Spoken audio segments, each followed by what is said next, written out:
from those places has been extracted and transferred to the capital holders, to the capital cities. They're even called capital cities. Huh? I mean, just see. So the real story of the world is the story of how a few people got rich on the blood, sweat, and tears of the rest of the world. How 5% of the world uses something like 50% of the world's resources and like that. It's not an accident. It was planned that way.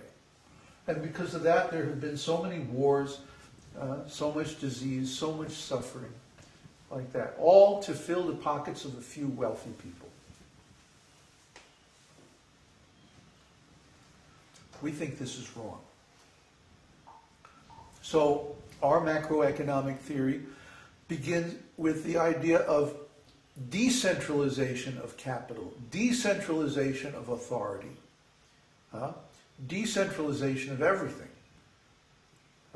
Give everyone the tools to meet their basic needs of food, shelter, education, and so forth.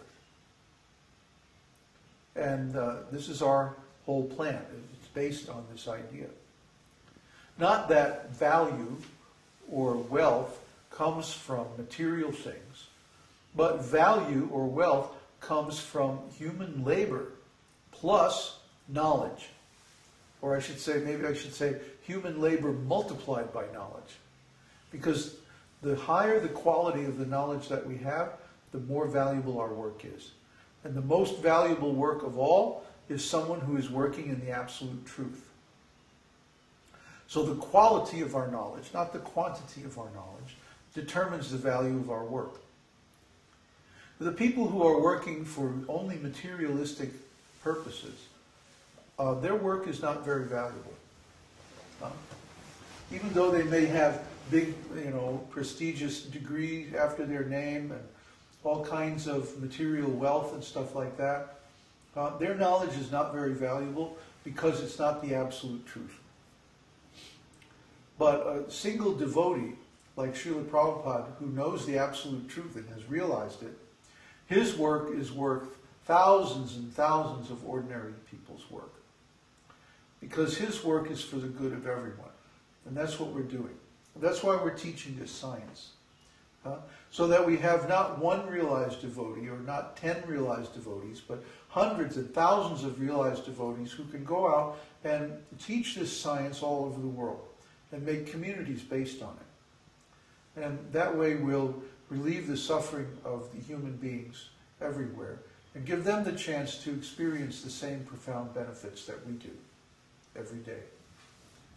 So now we should have kirtan. There's one question from Bruce. Is Uttama Bhakti the stage where the true devotional hue of the devotee is displayed? Oh, we talked about that. We talked about the svarūpa and the svarūpa-lakṣaṇa. The svarūpa-lakṣaṇa of Uttama Bhakti is pure devotional service. Similarly, the svarūpa of the soul. Oh my goodness, that was too much. Yeah. It's too much. When it gets that tight, it can pop. Yeah, you don't want to put it like directly in the sun. It should be in the partial sun. Partial sun.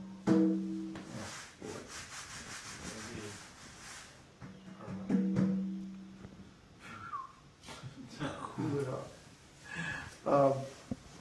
So we already went over that. Which end is that? It's like G or something.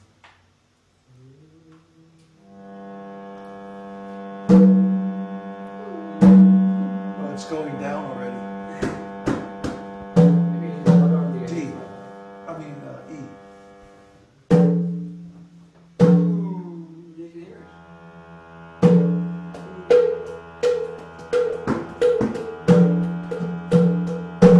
Namaste Narasimha